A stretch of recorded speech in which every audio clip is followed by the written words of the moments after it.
Hello and welcome to the morning report scoreboard for January 24th, 2024.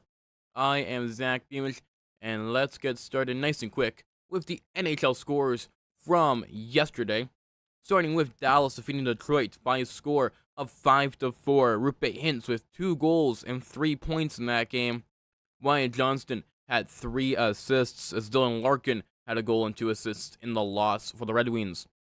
The Senators defeated the Canadiens by a score of 4-1. That's Ottawa's 8th straight win against Montreal, dating back to 2022. Shane Pinto had a goal, his first goal since the suspension. Ridley Greig also with a goal in this game. The Lightning defeated the Flyers by a score of 6-3. Nikita Kucherov with a hat trick and another assist as well for 4 points on the night, which puts him in standalone first place in NHL point scoring. Braden Point had a goal and goal and assist as well, as Jamie Drysdale had his first goal with the Flyers. The Golden Knights defeated the Islanders by a score of 3-2. Aiden Hill, playing his first game since December 17th, had 40 saves in the win. Ivan Barbashev had a goal and 2 points. Nicholas Roy had a goal and 2 points as well. The Capitals lost to the Wilds by a score of 5-3.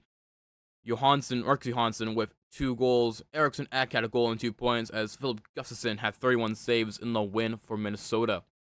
The Blues defeated the Flames by a score of 4-3. Brendan Saad had 2 goals, including the game-winning goal, which came in the last 10 seconds of the game. Nick Leddy also had 3 assists for the Blues. Igor Sharangovich had a goal and 2 points in the loss for the Flames. The Oilers extended their winning streak to 14 straight wins with a 4-1 victory over the Blue Jackets. Stuart Skinner had 27 saves in the win. He had his 11th straight win, which is the most in franchise history, just passing a record from Grant Fuhr. Evander Kane had a goal and an assist in this one as well. The Ducks beat the Sabres by a score of 4-2. Jakob Silfverberg with 2 goals. Owen Zellweger had an assist in his NHL debut, as Cam Fowler also had 2 assists. And finally, the Sharks defeated the Rangers by a score of 3-2 in the overtime period. Thomas Hertl with the overtime game winner, as the Sharks have a season-long 3-game winning streak. Adam Fox had a goal and 2 points in the loss for the Rangers. Going into the upcoming games, we have Arizona taking on Florida. Not the Carolina Panthers. That's football. Jets and Maple Leafs in a heavy-hitting Canadian matchup at 7. Hurricanes taking on the Bruins. Capitals are in Capitals in Colorado take on the Avalanche. The Blackhawks take on the Kraken. It's Blues and Canucks, and Sabres and Kings game. 2 struggling teams trying to find a little bit of gas right there. As we move over to the NHL leading scorers, Nikita Kucherov is now on standalone top. 47 games played, 31 goals, 49 assists, 80 points, and an absolutely insane pace. Nathan MacKinnon still very close behind, and then there's quite a big gap between McKinnon and Pastrnak for second and third. Going into the NHL Hot 15, and that's also dominated by Nikita Kucherov. 5 goals, 14 assists in his last 10 games, 19 points, only on par with Nathan MacKinnon with 7 goals and 12 assists in the same span.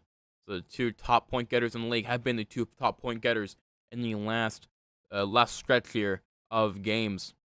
Moving over to the CCHL, there was one game yesterday, and it was the All-Star game, as the Eisman Division All-Stars defeated the Robinson Division All-Stars by a score of 5-1.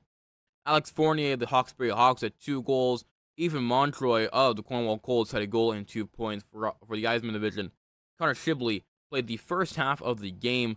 He had a perfect 15-save performance from the Junior Senators goaltender.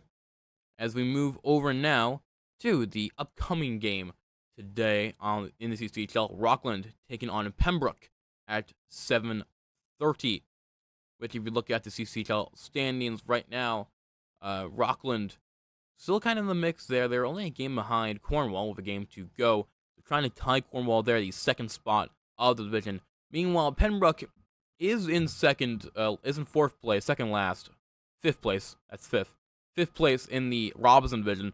But they have played 4 to 6 less games than everybody else in the division.